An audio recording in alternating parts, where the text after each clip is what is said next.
favorite duty all Sunday morning, right there. Normally, of course, at this time, you'd be watching a video while I'm having my fun over there. But today, we get to welcome some special guests. I guess it was about a year ago or so that Marcia, our financial secretary, who's blessed us with her presence today, I think it has something to do with her daughter and son-in-law, but anyway, we're glad she's here. I think she began to tell me about this furlough that was coming up and how excited she was and all of that, and I just kind of heard that, but it didn't really register with me until a couple of months ago. She said, hey, they're in town and they're staying at Union, and they would love to come and speak and share. And I thought, man, that'd be a great idea as part of our Lottie Moon Christmas offering kickoff that we did a couple of weeks ago. We posted the posters, and I got to thinking, I said, the last time I asked one of these missionaries to come and speak, and then I left town with the adults to go on a camping retreat, and he didn't show. So, what's that, once bit, twice careful? And so when I contacted Chris and said, hey, we'd love to have you come and everything, I knew we weren't going to get bit twice. I knew we were looking forward to it, and I was telling him that story this morning. Come to find out, Ron Roy, who's my friend here, his son is Chris's and Melanie's supervisor back in Brazil. So kind of a small world. Kay was on the pulpit committee that called Wayne, Melanie's father and Marcia's husband, to Briarcrest. Was it Briarcrest at that time, or did it have another name? It was East Park at that time. She was there, and Mick knows them, having served there in their church with their dad it was Briarcrest by then, right? Briarcrest. So we have a few folks out here that know or at least heard of, and Kay has been telling me all along how much she's looking forward to hearing Chris and Melanie's presentation and what they're going to do for us today. And so we're indeed honored and grateful to have you serving with the IMB and on furlough here and staying there in the missionary residence in Union. Thank you so much for the work you do. We're looking forward to whatever God has laid on your heart. So come on and do whatever God's asked you to do. Let's welcome Chris and Melanie. Now, let me say, inside the worship guide, that's a 2012 picture. It's all I could do. They don't look like that now, but you don't look like you looked in 2012 either. And they might catch you up on some of the things that happened in the photograph there, because I think that was the announcement of the engagement of your daughter to whoever that fella is on the end. I like the fact you put him on the end, because if he wasn't the guy, you can always cut him out of the picture. There you go. Thank you. We appreciate being here. Several things, and you said we've got until 2:30 to speak? Is that okay? That includes lunch. I'm just kidding. You hope I'm kidding. I appreciate the music this morning. I like a simplicity at Christmas, and I love churches, doing lasers and that kind of stuff, but I really appreciated just the music and stuff this morning and leading, and I do that. The other thing, a frightening thing for a missionary, just to let you know, you never know what to wear, because when I became a believer at 17, back in 1980, we wore a coat and tie to church, and as time progressed, it's like when you come back on furlough, you don't know what the church is doing, and I don't see any ties in here this morning, so I'm like, Melody's asking, well, is it a casual church? Is it, because I don't think there's any churches anymore that really are very formal. And then sometimes churches ask you to wear traditional type of clothing. And so one time, a guy that was working with us had me speak at his church, this music minister, and I told him what I was going to wear, and he told the pastor, and I went to church that morning, and I was wearing flip-flops, blue jeans, and a T-shirt. And he just kind of looked at me and looked back over and said, "You tried to warn me."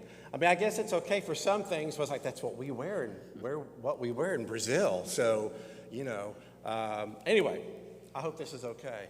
We appreciate very much being able to speak to you this morning. We love sharing this time of year. Melody and I kind of play a game of ping pong. I share, she shares. We kind of go back and forth. We're going to share about our calling, our testimonies, a lot about Brazil and even Canada. And our testimonies are night and day different. I was not raised in a Christian home. In fact, you remember back in the 70s, early 80s, I think that most people, we lived in Fox Meadows, and probably most people on Elgin Drive went to church back in the day. Now you'd probably go back to Elgin Drive and no one goes to church. We were that family. We didn't go to church. If on the outside, many of you remember, Leave It to Beaver. I was the Beav. I had an older brother. Dad worked. Mom was worked at home. She didn't wear pearls, but she cleaned the house and she was the home mom, that kind of stuff. But on the inside, it was pretty tumultuous. My dad was an alcoholic. I had a grandmother that prayed for me all the time. Thank God I started going to Briarcrest, where I heard the gospel, especially on Wednesdays. And then there was a TV preacher, you're not going to believe, who led me to Jesus. I would watch on Sunday nights at 11:30 on Channel 24, Jim Baker. Everyone goes, what? He actually led me to Christ one night. And it was an amazing, I can't wait. My dad's side of the family is Church of Christ, and they believe you go to church Sunday morning, Sunday night, Tuesday, everything. If you don't, then you lose your salvation. I'm looking forward to being up in heaven and getting behind my grandmother and going, boo, I'm here with you anyway. But anyway, we both share a testimony. Melody's got an opposite side of her testimony. Well, if he's night, then I'm the day. We're night and day different. I started going to church 9 months before I was born. Every Sunday morning, Sunday night, Wednesday night, visitation. Every time the church door was open, because my dad was the pastor, I was there. From a very early age, became a believer, baptized when I was 7. And as a 13-year-old, I knew that God had something for me. I didn't know at that time it was missions, but my answer was yes. I'd heard my dad say that many times from the pulpit. Whatever God asks of you, before you even know what it is, you say yes. And that was my answer, yes. So right out of college, to make a really long story short, I graduated in December from Union, and in January went to missionary training in Richmond, Virginia, and left to become a journeyman missionary in Brazil. I served there 2 years, the most rewarding but hardest 2 years of my life, and I taught missionary children. That led, are we going to go into the long story of our call to missions? Or that led to, as my 2 years was ending as a journeyman, I felt that God was calling me back to missions. And I really felt it would be back in Brazil because I had a love for Brazil then. Came back, and Chris and I began to date. That's a whole different story. He had already proposed to my mother and father without us dating and told them that he wanted to marry me. My dad, in very wise words, said, "Chris, I think maybe you should date first." I knew. We were married, and I had this call to missions that I kept in my heart and a love for Brazil. And Chris Didn't. kindly gave me 30 seconds a day to talk about missions or Brazil. I'm not kidding. Ready, set, go. Your time is up. That's all I want to hear. But God just kept working, kept moving, kept calling. Chris was led to go into ministry. Maybe you should take that part up. So we got married, and we moved to Atlanta to get on our own. And my degree is in broadcast journalism. I wanted to be a reporter. I wanted to tell stories. I'm so glad I'm not in that business now. But when we moved to Atlanta, I put my resume out at CNN and WXIA, the TV stations that had it, not one bite. Nothing was going on.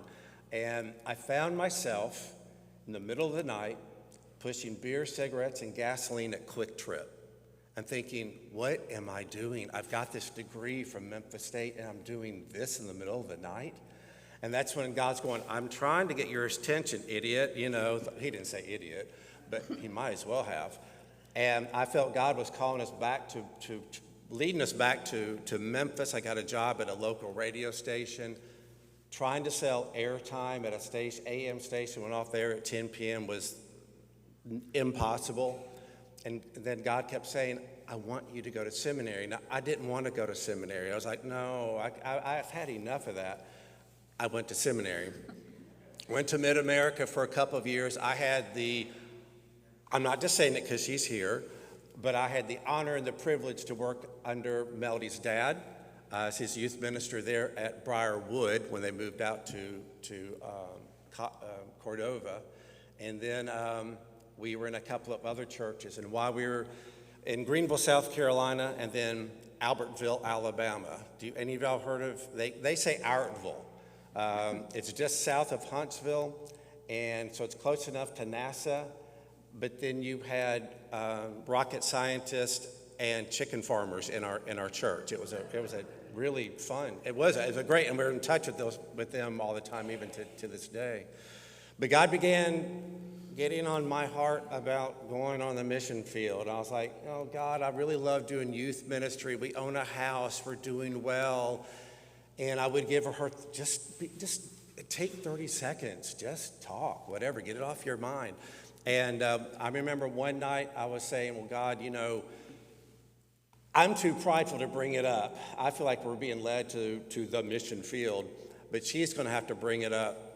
And as best as I can remember, I was walking from the kitchen to the den that night, and Melody says something like, what if God called us to Brazil? And I just went, okay. It's one of those moments I said, well, I think that's what God is leading us to do. So we started that process. We'll get into some stories. So we had lived in several cities in Brazil. We did a year in language school outside of Sao Paulo. We lived 6 years in Aracaju, which is on the coast of northeast Brazil. Melody's dad said the weather was hotter and hottest, and he was right, it was always hot. We lived in Sao Paulo for 10 years, which is a massive, the city itself is 12 million, the area is 20. Then we moved down to South Brazil for several years, where, interestingly, that's where a lot of the German immigration came in, and you could actually hear German on the streets. It's very European in South Brazil. We moved to Ottawa, Canada for 4 years, came back to Brazil, and then now we're serving as missionaries in residence. I'm going to pick up. A verse that I claimed very early in our missionary journey is found in Habakkuk 1:5. And I like the way you say that in Portuguese so much better. Habakkuk 1:5. Look at the nations and watch and be utterly amazed. For I am going to do something in your days that you would not believe, even if you were told. And I look back on our 30-something years in our missionary journey, and I'm amazed at what God has done. We got on that first plane when my oldest was 5 years old, Wes. Wes now lives in Wichita, Kansas. He just got married in October to Rachel, and he is a detective with the sheriff's department there.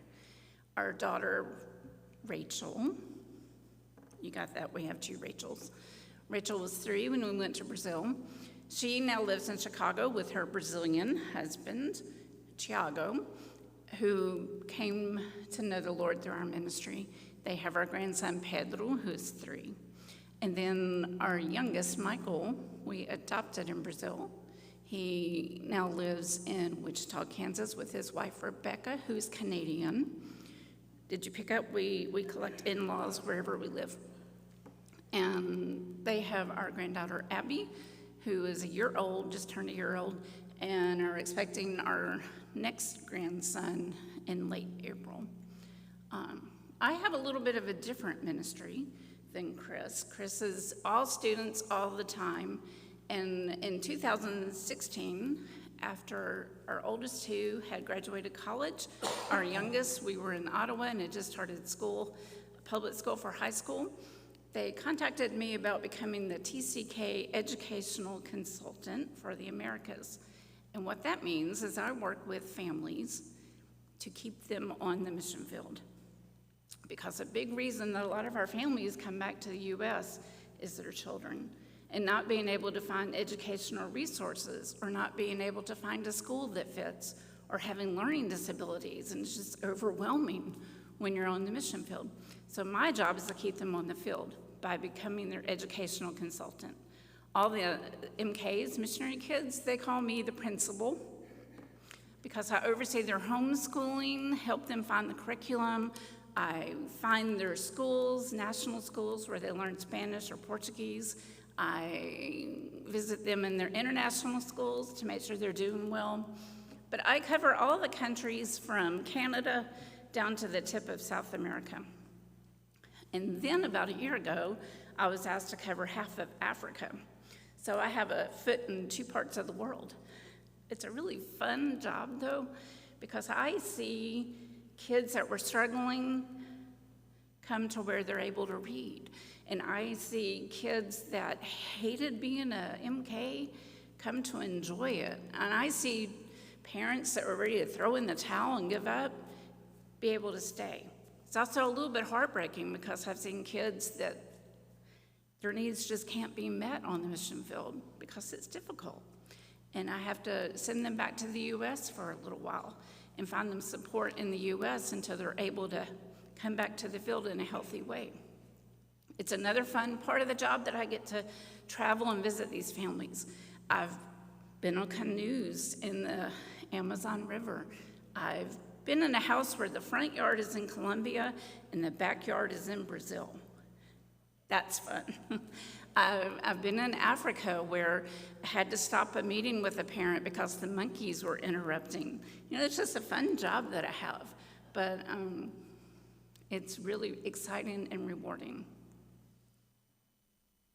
So we had 6 years there in Ottacazoo, and my whole ministry has always been young adults and students.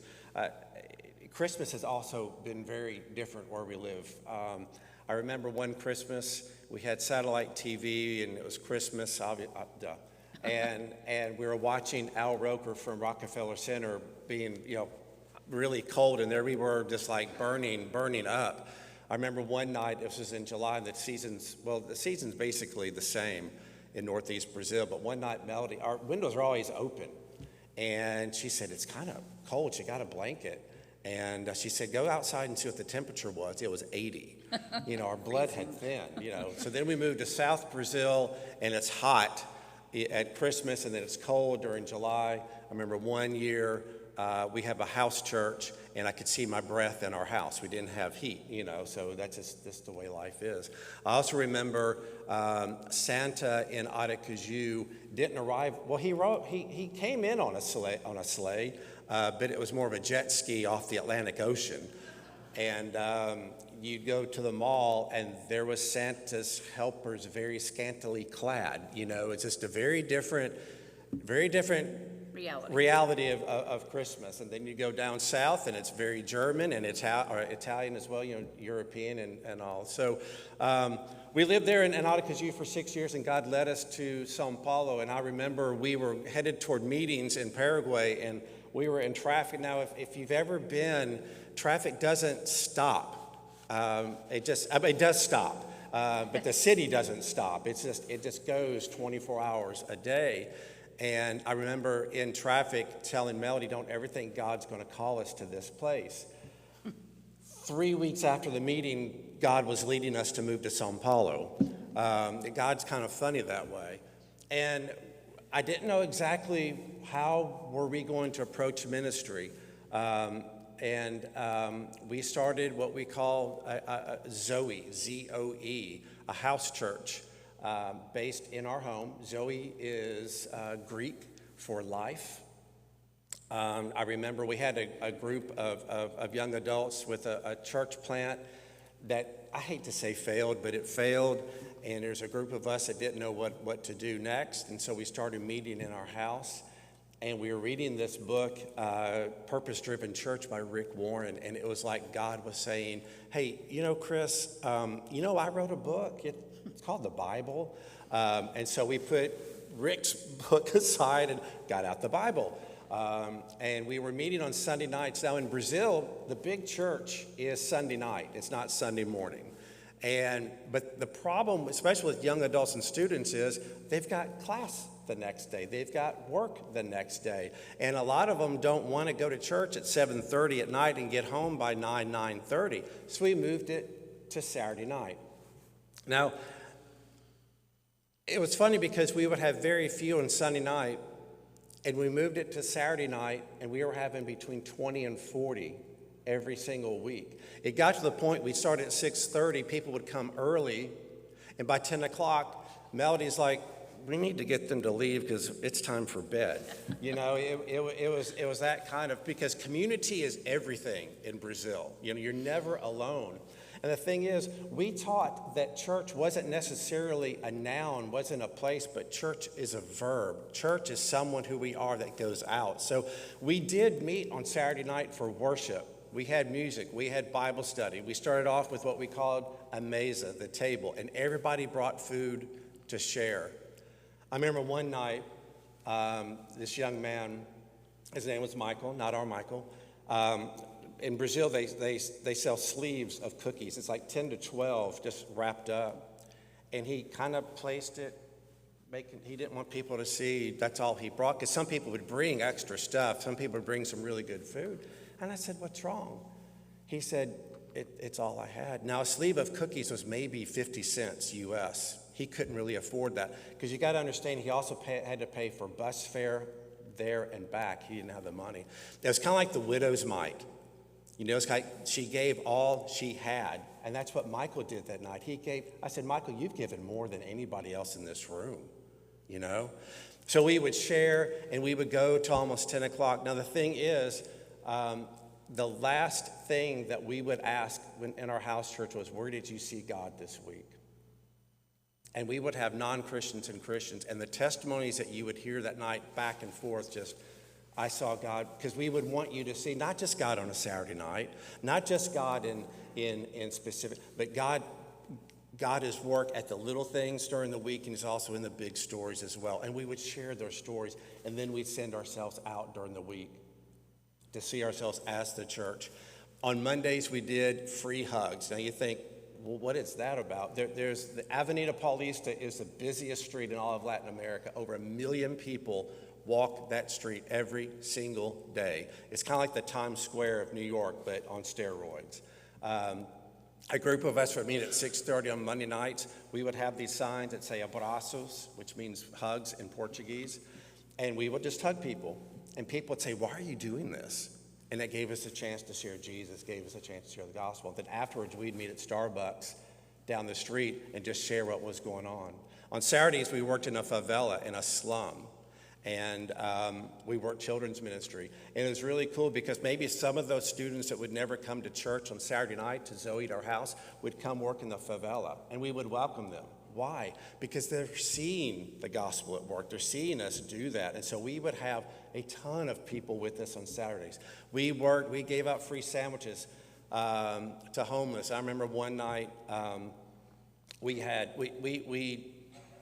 taught tithing, we taught give, and so we had a bunch of money, and one night, Tiago, our future son, I'll get to that in a second, he said, what are we doing with that money? And I said, I'm not sure. And he said, well, Walmart used to exist there in Brazil, had these blankets on sale really cheap.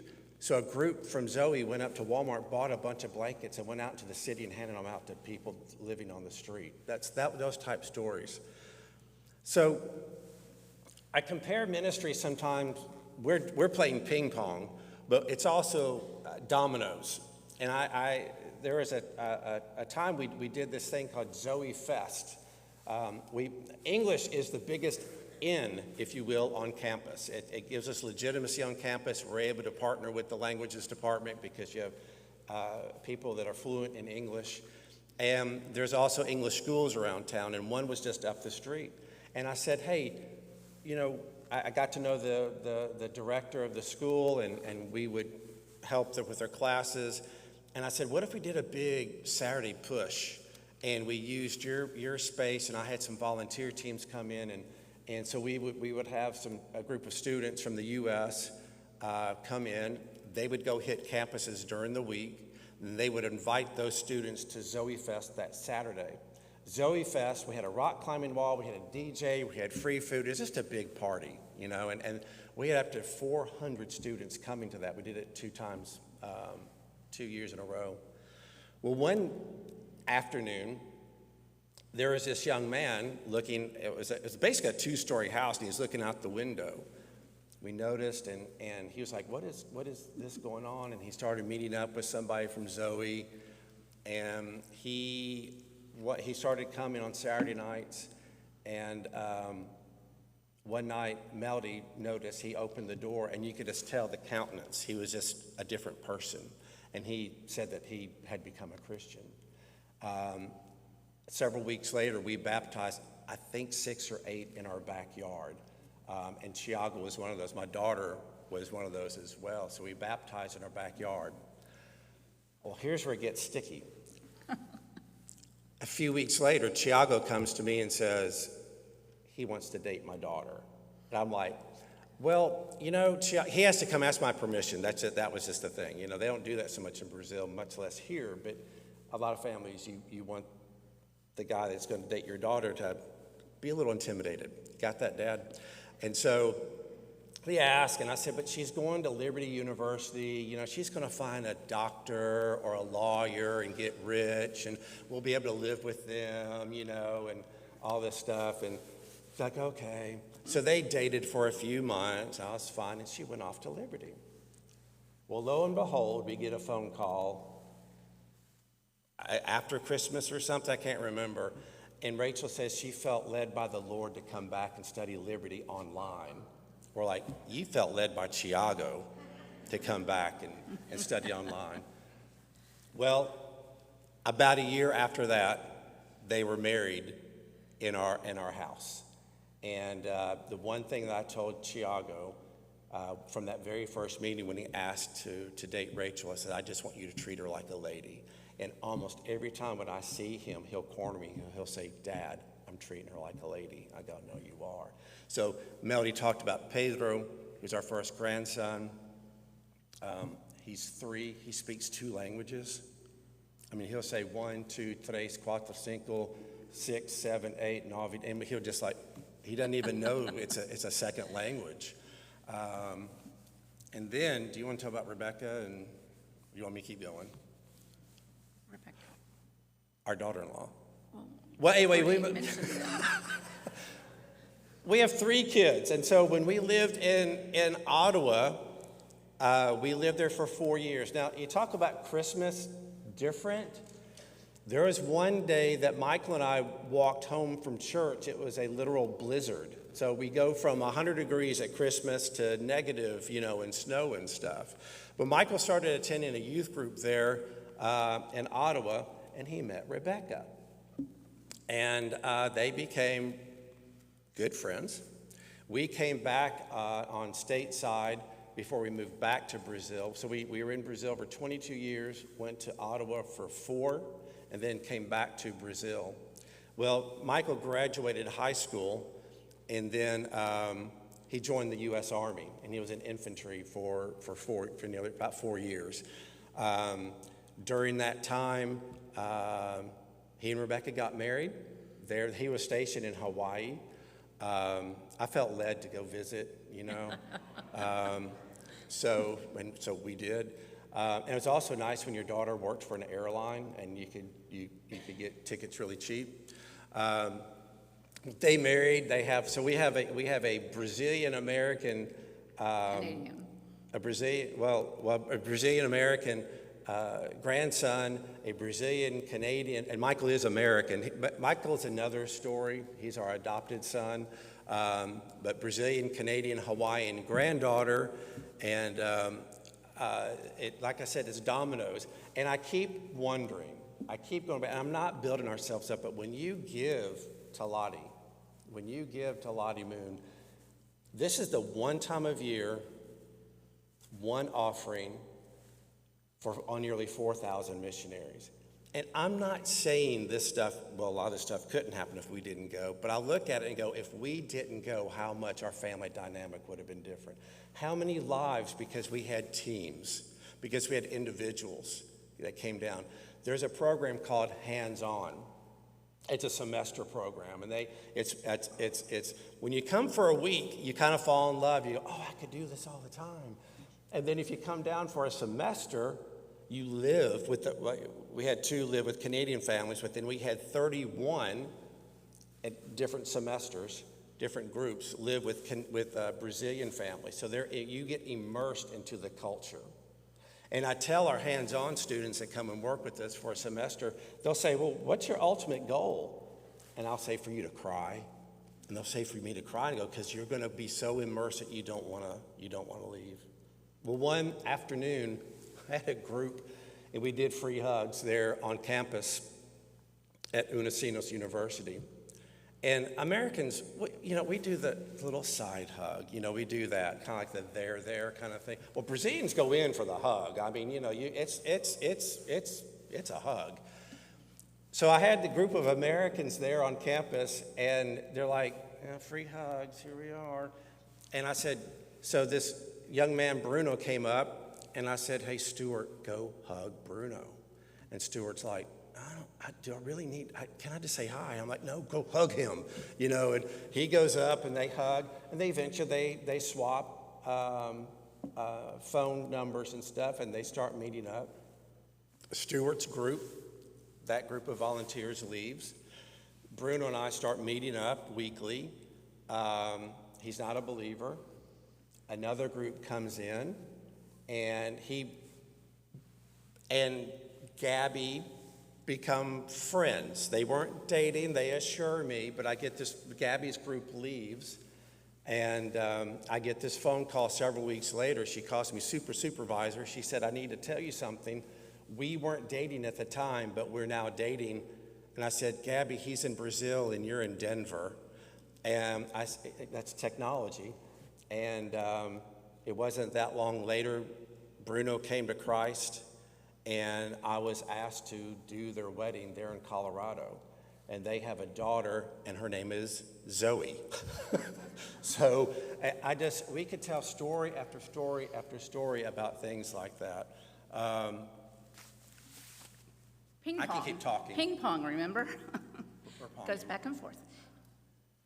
Our time is running a little bit short, so I get to do my favorite thing, and that is to say thank you. Because of you, we are able to be on the field without worrying about fundraising, because you give to Lottie Moon. We had a whole year of language study, with that being our total focus, learning Portuguese, because you gave to Lottie Moon. Because you gave to Lottie Moon, we never worried about where we wanted to live or who was going to pay for the house. It was a Lottie house. We never had to worry about a car. We drove a Lottie car, your car, because you gave to Lottie Moon. We never had to worry about health care. We never had to worry about any of those things that so many of our friends that work for other organizations have to write their letters and do their fundraising. We get to come and ask you to give to Lottie Moon and just say thank you. Thank you for making it possible for us to be on the field. Thank you for making it possible to collect in-laws as we go live in different places and serve there. Thank you for making such a big difference in our family. But thank you, even more than that, thank you for praying for the missionary. You may not have known Chris and Melody Julian to pray specifically for them or what our needs were, but God did. God knew back in the early days when We found out my dad was in poor health. And when we found out that Chris's father passed away suddenly, when our house flooded, you didn't know you were praying for Chris and Melody that were really having a hard time, but God did. When you prayed for the missionary, that came for us as well. You didn't know we had a son taken away when we were trying to adopt him. You didn't know Chris's mother passed away. My dad passed away. You didn't know all those things, but God did. So when you prayed for the missionary, God met our needs. And every step along the way in 32 years, God has been so faithful because you prayed. And I just want to say thank you. Just to wrap up, if you had seen me 29 years ago in Brazil, you would have thought I'd never make it. I was struggling with the culture, I was struggling with the language, I was struggling with everything. The one thing they teach us a lot with the IMB, but the one thing I kept going back to is what they taught us to go back to, and that's our calling. Now, I believe that some of us have a specific missionary calling, some of us have specific pastoral calling, but we're all called to share, every single one of us. We're just your brother and sister, just with a specific calling. But we love and appreciate so much that you do sacrificially give. There are, I think, 1,500 in the pipeline, they're saying, of missionaries wanting to go, and that's possible, so you can give in hundreds of countries and dozens of cities all over the world. And because you pray, because you sinned, here I am 29 years later saying, and I never thought, if there was a person in that group you would have said would never make it, it would have been me. I'm bragging, but we're the only couple from that group that's still standing. The rest of them have retired or have gone on to other things. But thank you, and thank you very much for letting us share this morning.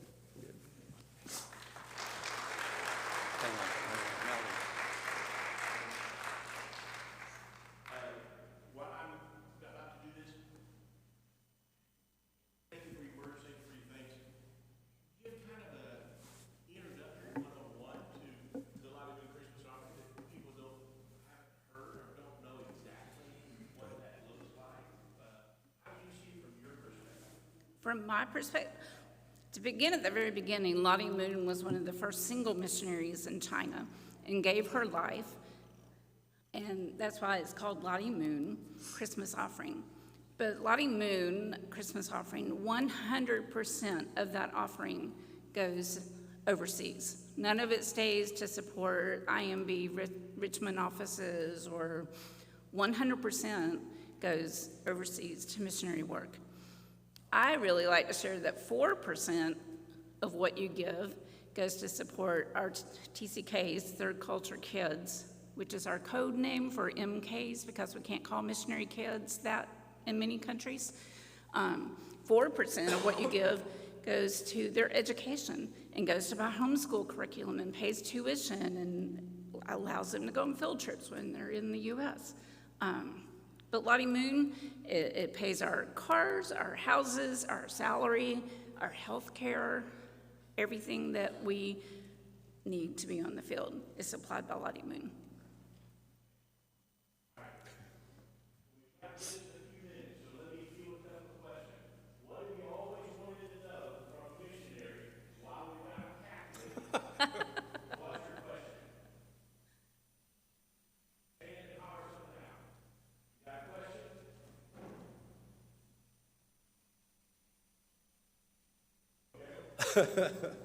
We've always said there are no dumb questions, but I take that back.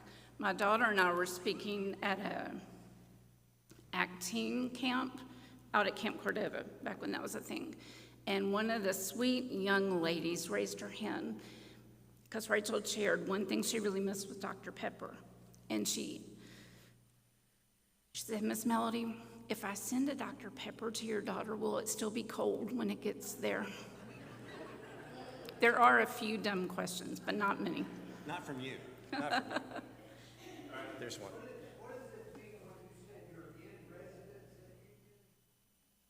Prisoner, no.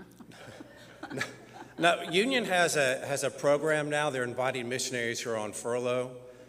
They provide housing. there on campus. And so it's like really in my wheelhouse because they want us to interact with students and talk commission, them to get to know the missionaries and all. So we're going to be there for at least a year. I am loving it because it's with students. It's in English. We're talking, just, it's just a different, because when you're on the mission field, which Union, just because it's Christian doesn't mean there are non-believers on that campus. But the conversations are more evangelistic, if you will, say in Brazil. But at Union, it's more like, hey, I'm looking to do a mission trip. I'm looking to be on mission. I'm talking about my walk with Jesus and that kind of thing. So we are right there on campus. And about 9 a.m., I'll tell Melody I'm going to the office, and I hang out at the coffee shop. Yeah, the coffee shop, the cafeteria, and I have so much fun. I go to the events like the graduation yesterday. So getting to know their hearts and know where they are and listening. Because I think sometimes we have a perception of younger generation, and I think if we as older would listen and understand where they're coming from and all. So it's more of an immersion for me to where they were coming to Brazil this time. So that's what that is. It's great. They have 2 houses for furloughing missionaries. They're dorms, but they're nice.